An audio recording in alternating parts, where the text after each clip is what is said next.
Today, we're jumping right into another explainer, and we are exploring a truly fascinating story of transformation that is happening right now in the Caribbean. You know, when we think of global leaders in educational reform, our minds usually jump to the exact same few massive, incredibly well-funded nations. But Grenada is emerging as this quiet yet absolutely powerhouse pioneer in creative education. We're going to unpack exactly how they're entirely reshaping the way the performing arts are taught, assessed, and most importantly, connected to real national development. So get ready, because this is literally a masterclass in how to completely overhaul an educational framework from the ground up, starting with the very people who power the classrooms. Okay, let's dive into this. Because you know the drill, right? For decades, the standard global approach has treated the arts as basically an extracurricular afterthought. It's that fun, end-of-the-day theater or art class that feels completely disconnected from any serious academic or economic goals. But Grenada is completely ripping up that playbook. They are shifting the entire paradigm, treating the arts not as some sideline add-on, but as a core pillar of their national development. It's a complete reimagining of what an arts classroom is actually supposed to achieve for a country's future economy. They're taking raw creative potential and turning it into a tangible, highly structured asset.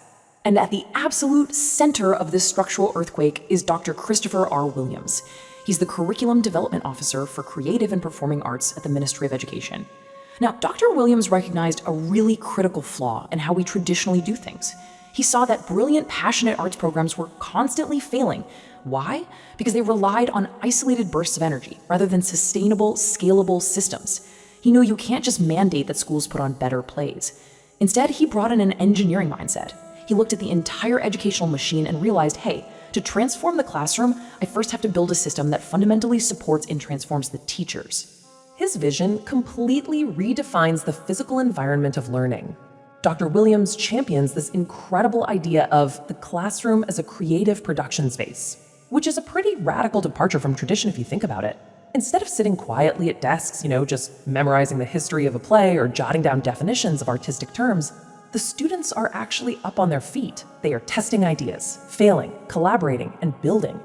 The days of the purely theoretical arts class, completely dead. Learning is no longer about passively reading about art. It's this vibrant, active laboratory of creation where students learn strictly by doing. Now, what's really interesting about this slide is the challenge this creates. Think about it. If you kill the written test, how on earth does a teacher actually grade a student's imagination? To solve this, Dr. Williams didn't just leave them hanging. He introduced highly specific structured systems. He implemented performance journals, which actually forced students to critically reflect on their creative process rather than just regurgitate facts. He brought in devised theater methodologies, which means students are collaboratively creating entirely new original work from scratch. And finally, he deployed these robust competency-based assessment tools. These ensure that learning is actively measured by what a student can actually execute. It brings this incredible rigor and clarity to the creative process for both the student and the person grading them. But here is where the story gets incredibly impactful. Imagine being a teacher. You were trained in a very traditional lecture-based model, and suddenly you were told, hey, go run a dynamic creative laboratory. I mean, that would be terrifying without the right tools, right?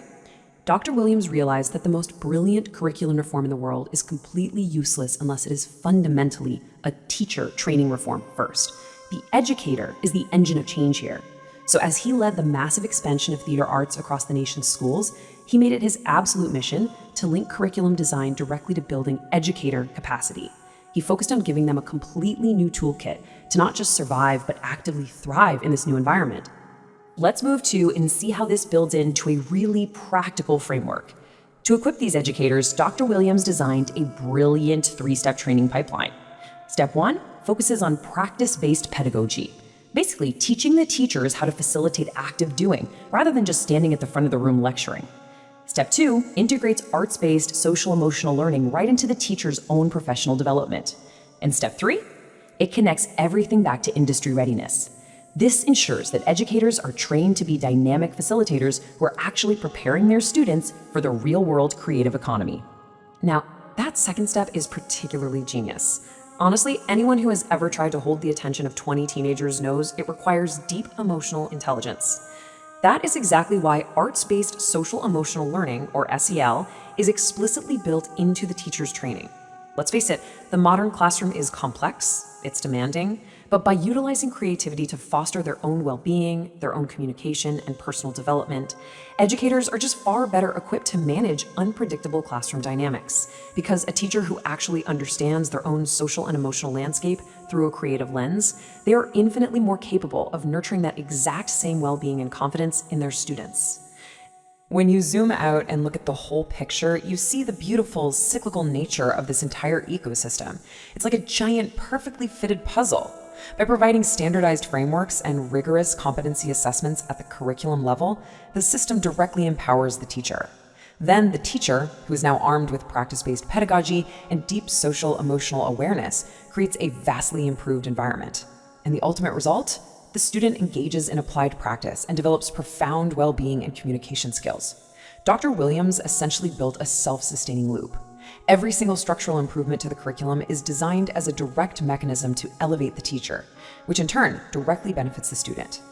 And the coolest part, this isn't just a local win for Grenada. It is rapidly becoming a blueprint for other small island developing states all around the world. So many of these nations are actively seeking ways to strengthen their creative economies, and this model proves that education reform is absolutely the golden key. It shows that you do not need unlimited resources to build a thriving national creative sector. By proving that you can link curriculum design directly to teacher capacity and real-world industry readiness, Grenada has taken a local classroom initiative and transformed it into a highly scalable, international economic strategy. So that leaves us with a pretty massive question. If a small island nation can fundamentally rewire its classrooms to build a creative economy, what is stopping us from rethinking education in our own communities?